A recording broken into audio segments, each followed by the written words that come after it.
نحمدہ و نصلی و نسلم علی رسولہ الکریم اما بعد فاعوذ باللہ من الشیطان الرجیم بسم اللہ الرحمن الرحیم۔ درس سیرت کے سلسلے میں آج یہ 13ویں گفتگو ہے اور آج ہم بات کریں گے غزوہ احد کے بعد بعض اور غزوہ خندق سے پہلے اس دوران جو ہے وہ بعض واقعات، بڑے اہم واقعات پیش آئے جن کے اندر ہمارے لیے بہت سارے اسباق اور بہت ساری چیزیں سمجھنے والی ہیں۔ ان میں سے 2 واقعات کا بالخصوص ابھی میں ذکر کرنے لگا ہوں، پھر جتنا وقت ہوا انشاءاللہ اس کے مطابق۔ ایک واقعہ جو ہے یہ اس کو واقعہ بیر رجی کہا جاتا ہے اور دوسرا بیر معونہ۔ بیر عربی میں کنویں کو کہتے ہیں۔ یہ دونوں واقعات جو ہیں وہ آگے پیچھے ہوئے اور غزوہ احد کے بعد یہ واقعات ظہور پذیر ہوئے۔ سیرت اور حدیث کی کتابوں کے اندر ان واقعات کی تفصیل موجود ہے کہ نبی کریم صلی اللہ علیہ وسلم کی خدمت میں پہلے تو قبیلہ عذل وقارہ، یہ نجد کے بعض قبائل تھے، یہ نبی کریم صلی اللہ علیہ وسلم کی بارگاہ میں حاضر ہوئے اور یہ عرض کیا کہ آپ اپنے کچھ مبلغین ہمارے ساتھ بھیج دیں تاکہ لوگ ان سے دین کو سیکھیں اور اس دین کو قبول کر لیں۔ تو نبی کریم صلی اللہ علیہ وسلم نے 10 صحابہ کرام پر مشتمل ایک کہہ لیجیے کہ تبلیغی جماعت روانہ فرمائی کہ آپ جائیں اور ان لوگوں کو جو تقاضا کر رہے ہیں ان قبائل کے اندر جا کے لوگوں کو دین سکھائیں۔ بڑے خاص لوگ تھے، 10 لوگ، یعنی ہر آدمی اس درجے کی تبلیغ کی صلاحیت نہیں رکھتا۔ دلائل کو جاننا، گفتگو کرنا، دوسرے کو سمجھانا، یہ ظاہر ہے کہ ہر آدمی کے لیے ممکن نہیں ہوتا۔ ان لوگوں میں حضرت مرثد بن ابی مرثد، عاصم بن ثابت اور خبیب بن عدی اور زید بن دسنہ رضی اللہ تعالیٰ عنہ جیسے صحابہ تھے۔ واقعہ طویل ہے، خلاصہ یہ ہے کہ یہ لوگ ان کو لے کر گئے اور ان بدبختوں نے دھوکہ دے کے ان لوگوں کو شہید کر دیا۔ 10 میں سے 8 لوگ جو تھے وہ شہید ہوئے اور 2 لوگ جو تھے وہ ان کے وعدے پر ان لوگوں نے ہتھیار ڈال دیے اور ان لوگوں نے ان کو گرفتار کر کے اہل مکہ کے پاس فروخت کر دیا۔ ان میں ایک حضرت خبیب بن عدی تھے اور دوسرے زید بن دسنہ رضی اللہ تعالیٰ عنہ۔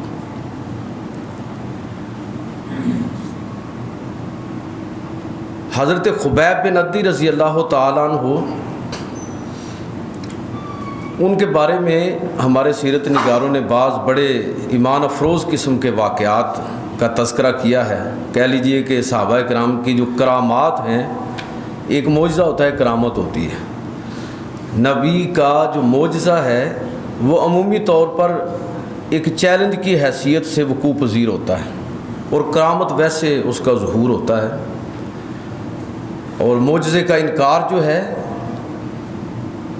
وہ بہرحال ایک طرح کی حجت ہے، ایک اتمام حجت کی شکل ہوتی ہے، جس کا انکار جو ہے وہ اللہ کے عذاب کا باعث بھی بن سکتا ہے فوری طور پر۔ کرامت کا معاملہ البتہ دوسرا ہے، نبی کا معجزہ ہوتا ہے اور اللہ کے نیک بندوں کی کرامات۔ تو حضرت خبیب بن عدی رضی اللہ تعالیٰ عنہ، 2-3 باتیں ان کے حوالے سے میں سمجھتا ہوں کہ جو ہمارے لیے اس میں صحابہ کی زندگی کے حوالے سے جو ہمارے لیے بڑی سمجھنے والی چیز ہے۔ ایک تو جب ان کو گرفتار کر کے فروخت کیا نجد کے ان قبائل نے اہل مکہ کے پاس، یہ احد کے بعد کا واقعہ ہے، یعنی بدر ہو چکا ہے، احد ہو چکا ہے۔ تو حضرت خبیب بن عدی نے مکہ کا ایک سردار تھا حارث، اس کو قتل کیا تھا، تو اس کے بیٹوں نے اس کو خرید لیا، ان کو خریدا تاکہ بدلے میں قتل کرے۔ اور دوسرے حضرت زید بن دسنہ رضی اللہ تعالیٰ عنہ کو صفوان بن امیہ نے خرید لیا، بعد میں یہ مسلمان ہو گئے، تاکہ ان کو بھی اپنے سرداروں کے بدلے میں قتل کیا جائے۔ اب اسی دوران جو ہے بعض بڑے عجیب و غریب قسم کے واقعات پیش آئے۔ مثلا حضرت خبیب بن عدی کے بارے میں ایک تو یہ سیرت نگاروں نے بڑا عجیب واقعہ لکھا ہے کہ یہ جس کمرے میں قید تھے، گھر والوں کو وقتاً فوقتاً یہ دیکھنے کا موقع ملا کہ وہاں پر بے موسم کے پھل ہوتے تھے، اور ظاہر کوئی لے کر آنے والا تو ہے نہیں، اور یہ ان کو تناول فرما رہے ہوتے تھے، خبیب بن عدی رضی اللہ تعالی۔ تو اس طرح کی کرامات کا ظہور ہوا۔ دوسرا ایک اخلاقی تربیت کے حوالے سے ایک بڑی کہ اب ظاہر ہے کہ انہوں نے خریدا ہے اور قتل کرنے کی پلاننگ کر رہے ہیں کہ کب ان کو لوگوں کے سامنے تماشا بنا کے قتل کیا جائے۔ انہوں نے کہہ دیا جی کل یا پرسوں آپ کی باری ہے، ہم آپ کو قتل کر دیں گے۔ تو انہوں نے کہا کہ اچھا اس طرح کرو کہ مجھے کوئی استرا وغیرہ یا اس طرح کا کوئی اوزار کہ جس سے میں اپنے جسم کی صفائی کر لوں۔ یہ ان سے لیا، اور اسی دوران ابھی وہ اوزار جو ہے ان کے پاس ہی تھا کہ ایک بچہ کھیلتا ہوا ان کے پاس چلا گیا، گھر والوں کا۔ حارث جو سردار قتل ہوا تھا، اس کی بیٹی کا بچہ وہ چل کے ادھر چلا گیا، اس کمرے میں، اس جگہ پر جہاں وہ بندھے ہوئے تھے۔ تو وہ پریشان ہوگی، دیکھا ادھر ادھر کہ بچہ کہاں، دیکھا کہ تو وہ اس کے قریب ہے، اس طرح بھی پاس ہے، اور قیدی بھی وہ ہے کہ جس کو ابھی ایک آدھ دن کے بعد انہوں نے قتل کرنا ہے۔ تو حضرت خبیب سمجھ گئے، پریشان ہو گئے گھر والے کہ پتہ نہیں اب یہ چھوڑے گا نہیں۔ تو انہوں نے کہا کہ پریشان ہونے کی ضرورت نہیں ہے، میں اس کو کچھ نہیں کہوں گا۔ پھر اس کو بچے کو کھلاتے رہے اور پھر بھیج دیا۔ میں وہاں سے جو بات عرض کرنا چاہتا ہوں کہ ایک آپ ان لوگوں کا رویہ دیکھیں اہل مکہ کا، اور دوسری طرف اسلام نے کس طرح اخلاقی طور پر ایک انسان کو کس طرح اسلام تبدیل کرتا ہے۔ ابھی ہندوستان کے اندر بعض لوگوں نے بعض مناظر کو سوشل میڈیا پر ڈالا بھی ہے کہ ہندوؤں نے کیا سلوک کیا مسلمانوں کے ساتھ، اور اب ان مشکل ترین حالات کے اندر مسلمانوں کا رویہ ان کے ساتھ کیا ہے۔ یہ بات بہت اہم ہے۔ میں ایک جملہ عرض کیا کرتا ہوں کہ مسلمان اخلاقی طور پر ایسی تربیت اسلام نے ان کی ہے کہ وہ رد عمل کی نفسیات میں زندہ نہیں رہتے۔ وہ اس طرح اپنے اخلاق کا مظاہرہ نہیں کرتے کہ وہ اخلاقی اقدار کو رد عمل کے طور پر بجا لائیں گے، بلکہ وہ اخلاقی اقدار کو اپناتے ہیں، بس اپنی لگام دوسرے کے ہاتھ میں نہیں دیتے۔ ان کا عمل رد عمل کے تابع نہیں ہوتا، بلکہ خدا اور رسول کی تعلیم کے تابع ہوتا ہے، اللہ اور اللہ کے رسول کے حکم کے تابع ہوتا ہے۔ تو یہ مسلمانوں کی تاریخ یہی ہے، یہی وہ تبدیلی ہے جو بنیادی طور پر اسلام جو ہے اپنے ماننے والوں کے درمیان لے کر آتا ہے۔ دیکھ لیجیے آپ اس وقت ہندوستان میں اس طرح کے کئی مناظر سوشل میڈیا پر آ رہے ہیں، اور میں تو کہتا ہوں کہ اس سے بڑی اور دلیل کیا ہوگی کہ ہندوستان کی تاریخ میں 764 برس مسلمانوں نے بلا شرکت غیر بڑی حد تک حکومت کی ہے، اور تعداد کبھی بھی 20% سے زیادہ نہیں ہوئی۔ تو 80% نے مسلمان جو 20% تھے ان کی حکمرانی کو کیسے قبول کر لیا؟ یعنی اس سے آپ اندازہ کریں کہ مسلمانوں کی اخلاقی تربیت کیسی ہے، اور وہ اخلاقی طور پر دیگر سب لوگوں پر کس طرح کی برتری رکھتے تھے، اور کس طرح ان کے اندر رواداری اور برداشت تھی۔ یہ چیزیں اب کدھر چلی گئی ہیں؟ اب کیوں یہ برداشت ہمارے اندر نہیں رہی؟ کیوں ہم اخلاقی طور پر پیچھے چلے گئے؟ یہ باتیں ہمارے سوچنے والی ہیں۔ تو ایک تو چیز اس موقع پر ہم یہ دیکھتے ہیں کہ وہ دونوں صحابی جن کو ابھی قتل کرنے والے ہیں وہ لوگ، ان کا اخلاقی معیار آپ دیکھیں کہ کس درجے میں ہے۔ اچھا، یہ خبیب بن عدی ہی کی یہ سنت کہہ لیجئے یا ان کا یہ طریقہ کہ جب ان کو یہ لوگ قتل کرنے لگے، شہید کرنے لگے، تو انہوں نے کہا کہ اگر تم اجازت دو تو میں 2 رکعت نماز پڑھ لوں۔ تو یہ سزائے موت سے یا قتل سے یا حد کے نفاذ سے پہلے جو 2 رکعت نماز پڑھنے کا جو تصور ہے وہ حضرت خبیب بن عدی رضی اللہ تعالیٰ عنہ کی اسی یعنی سنت کے طور پر آج بھی لوگ مختلف حوالے سے اس کو بجا لاتے ہیں۔ دوسرے صحابی جو تھے وہ حضرت مرثد بن ابی مرثد تھے۔ ان کے حوالے سے بھی کئی اسی طرح کی کرامات کا ظہور ہوا۔ یہ حضرت خبیب بن عدی کے بارے میں تو یہ بھی آتا ہے کہ جب ان کو صلیب پر ان لوگوں نے چڑھا دیا اور قتل کر دیا اور چھوڑ کر چلے گئے، تو پیچھے نبی صلی اللہ علیہ وسلم نے کسی صحابی کی ڈیوٹی لگائی کہ آپ ان کے لوگوں کے پاس پہنچے اور وہاں سے معلومات لیں یا جو بھی ہو سکتا ہے ان کے لیے کریں۔ تو وہ صحابی چھپتے چھپاتے پہنچے، انہوں نے قتل کر کے چھوڑ دیا، صلیب پر لٹکے ہوئے ہیں اور ادھر ہی ٹنگے ہوئے ہیں۔ انہوں نے اتارا، وہ روایت کرتے ہیں کہ میں نے ان کو اتارا اور ظاہر ہے کہ لاش نیچے جیسے ہی ان کی آئی اور اس کے بعد میں نیچے اترا ہوں اور مجھے نہیں نظر آئی کہ لاش کدھر گئی ہے۔ اللہ تعالیٰ نے اس کو ویسے ہی لوگوں کی نظروں سے اوجھل فرما دیا۔ یہ بھی گویا کہ ایک طرح کی ان کی کرامت کا ظہور ہوا۔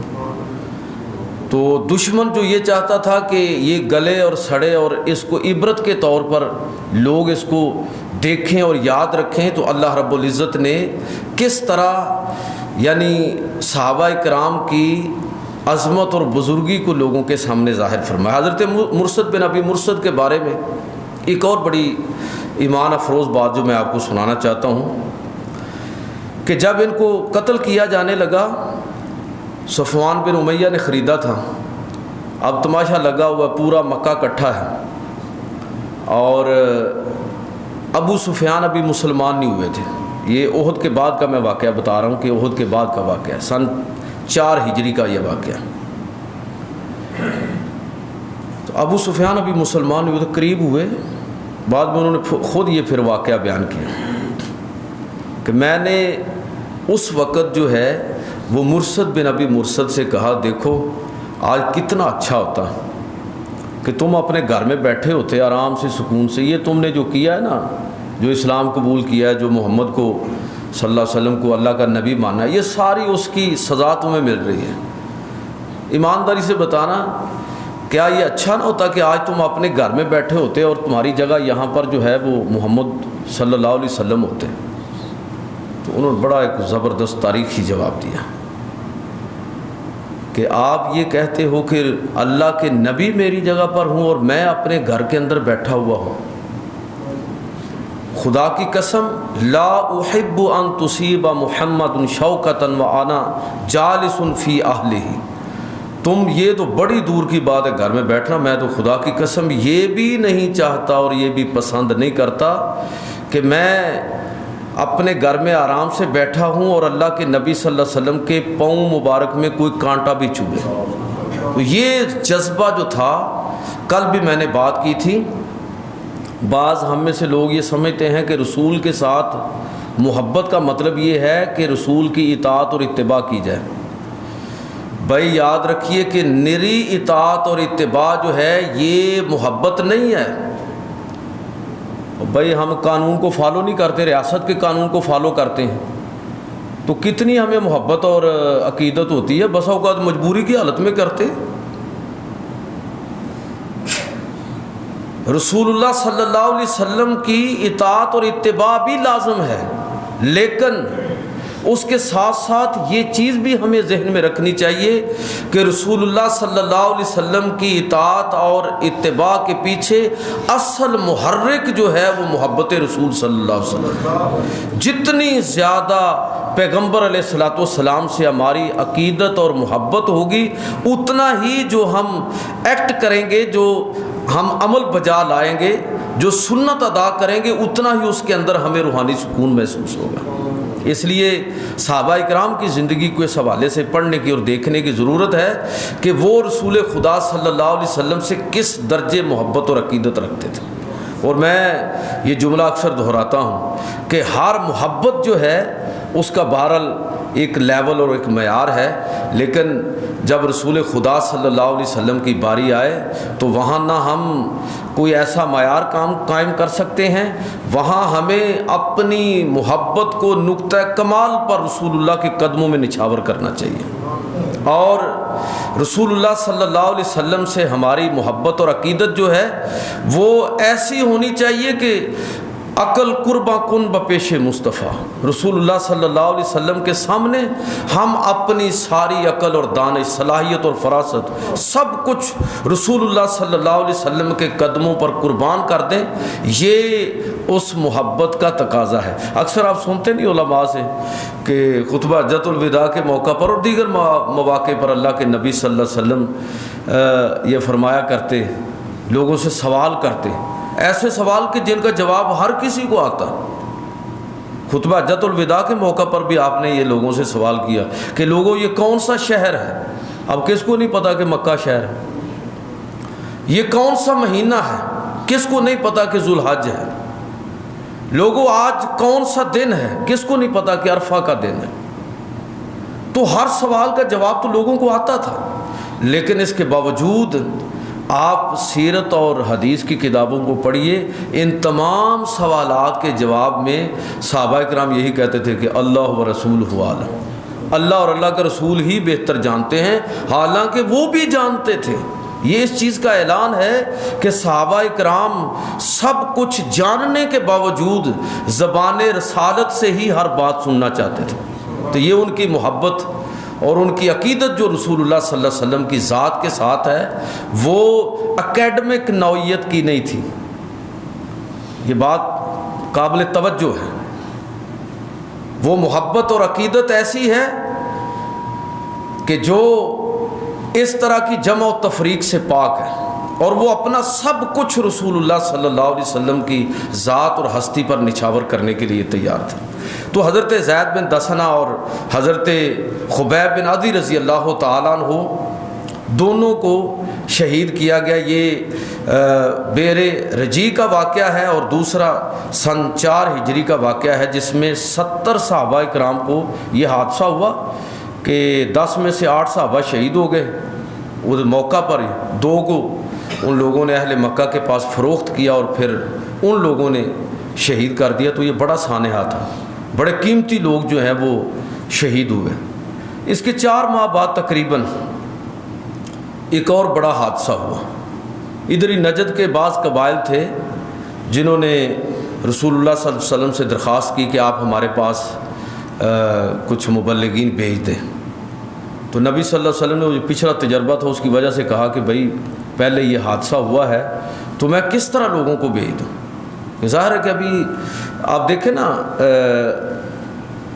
احد کے بعد ایک طرح کا مسلمانوں کا جو رعب اور دبدبہ ہے نا، اس پر بہرحال ایک ضرب پڑی ہے۔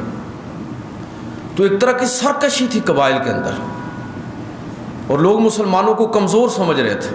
تو نبی صلی اللہ علیہ وسلم نے جب یہ بات کی تو یہ جو وفد آیا تھا ان میں عامر بن مالک، اس کا جو سربراہ تھا قبیلہ بنو کلاب کا، اس نے کہا جی میں اپنی پناہ میں لیتا ہوں۔ عرب کے اندر یہ پناہ اور کسی کو اپنی کفالت میں لینا، پناہ میں لینا، ذمہ داری اٹھانا، یہ لوگ اس کے لیے بڑی قربانی دے دیتے تھے۔ تو نبی صلی اللہ علیہ وسلم نے ان کے اس وعدے پر 70 صحابہ کرام کو بھیجا۔ سیرت اور حدیث کی کتابوں کے اندر یہ واقعہ تفصیل کے ساتھ موجود ہے، اور ان صحابہ کے لیے جو قرآن میں، جو حدیث کے اندر یا سیرت میں جو لفظ استعمال ہوا ہے وہ ہے کہ وہ قراء تھے۔ عربی زبان میں قراء کا مطلب ایسے عالم کو، ایسے شخص کو کہا جاتا ہے جو قرآن مجید کے مضامین اور اس کے علوم پر پوری دسترس رکھنے والا ہو۔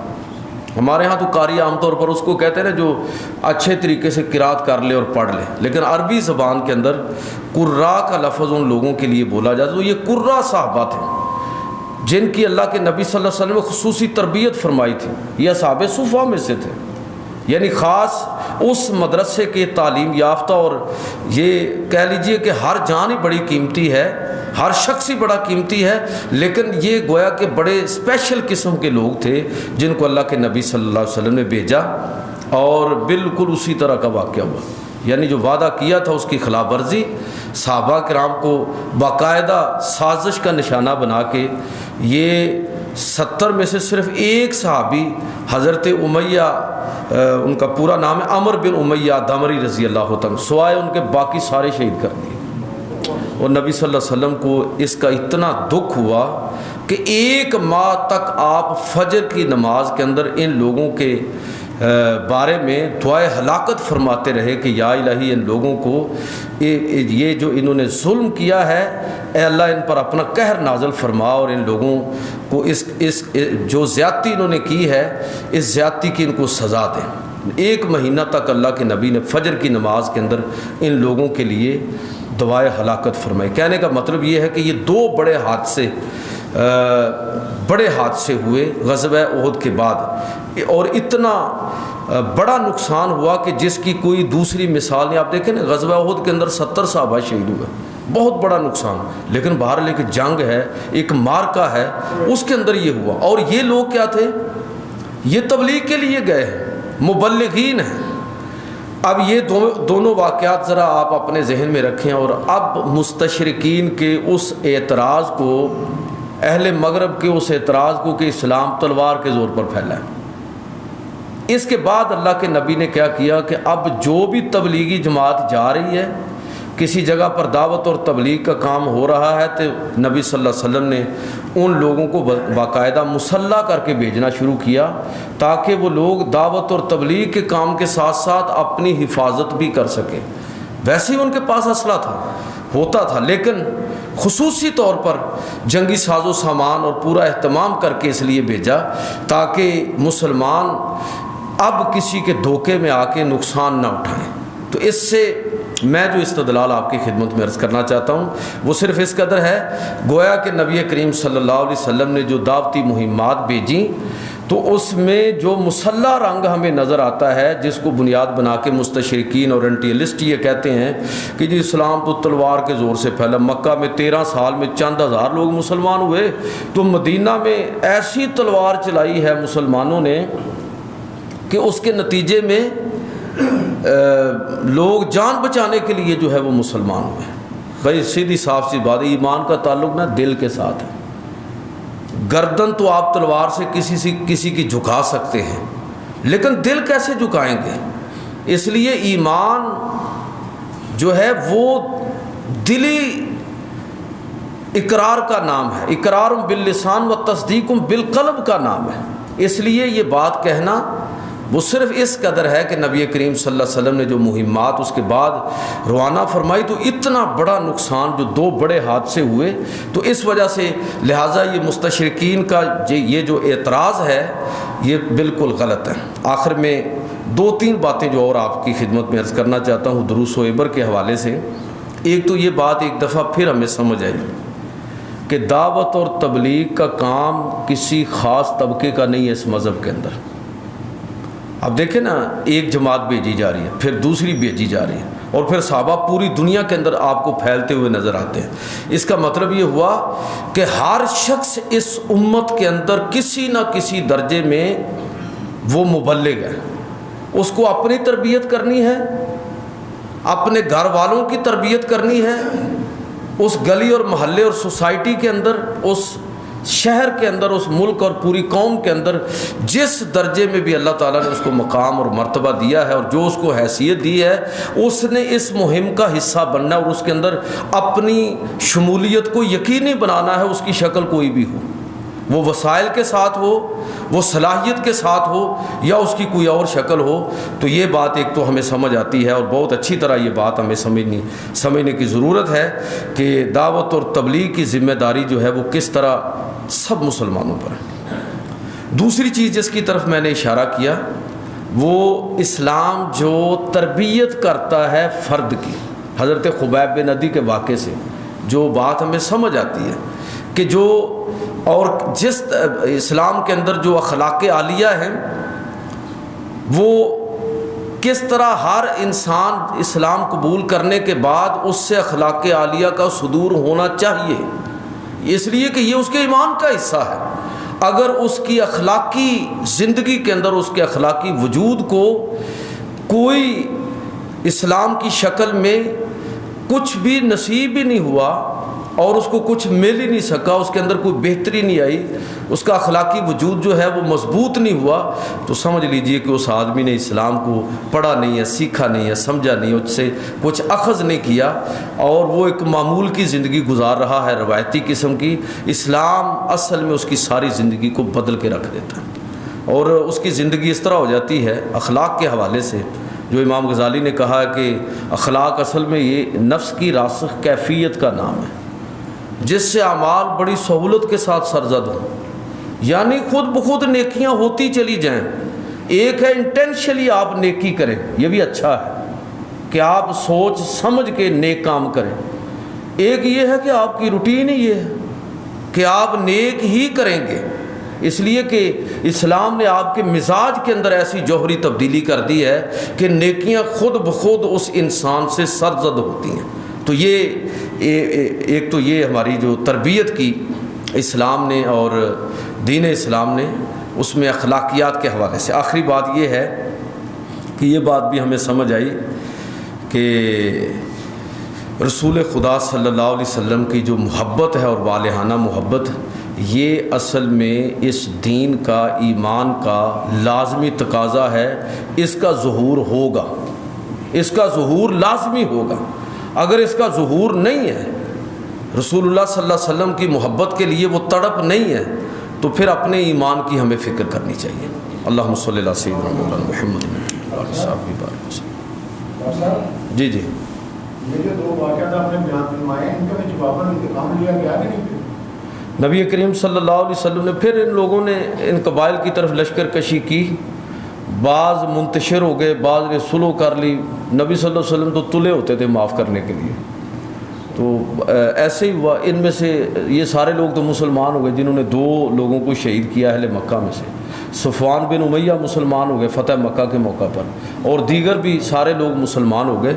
تو اس طرح یہ سارا معاملہ اسی طرح کا ہوا جس طرح آپ پڑھتے ہیں نا وحشی بن حرب کے بارے میں، جنہوں نے نبی صلی اللہ علیہ وسلم کے چچا کو بڑی بے دردی کے ساتھ شہید کیا تھا، لیکن آخر میں کیا ہوا کہ نبی صلی اللہ علیہ وسلم نے فتح مکہ کے موقع پر معاف فرما دیا۔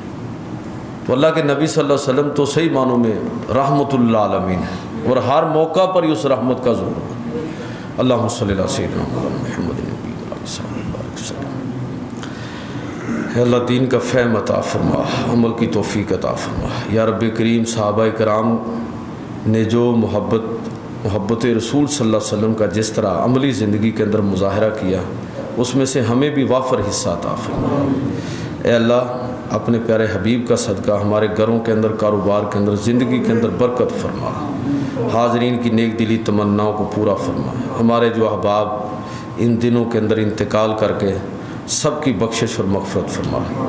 رات مولانا عبدالعزیز چشتی صاحب کا انتقال ہوا، دعا فرمائے اللہ تعالیٰ ان کی حسنات کو قبول فرمائے، غلطیوں کوتاہیوں کو معاف فرمائے، اور ان کے درجات کو بلند فرمائے۔ فصلی اللہ تعالی علی رسولہ خیر خلقہ محمد وآلہ وصحبہ۔